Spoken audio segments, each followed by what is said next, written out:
Hello everyone, today we are going to learn basic Inkscape tutorials how to zoom fit and zoom to object. Okay, for example, I will create object in here and then we create object in the center. Now, if you want to zoom into this circle object, you can select the objects and then go to view, zoom, and then you can use zoom selection or number 3 or numpad. You can click here to be automatically zoom into selection. Okay, you also can create a zoom to fit by using the page. You can click view, go to zoom, and then we can use zoom page. How about to zoom fit?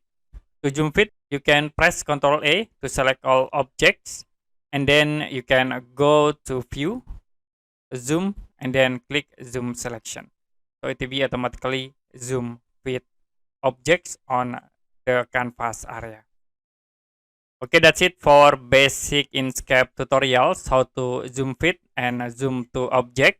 And if you have any question about this tutorial, you can comment below this video.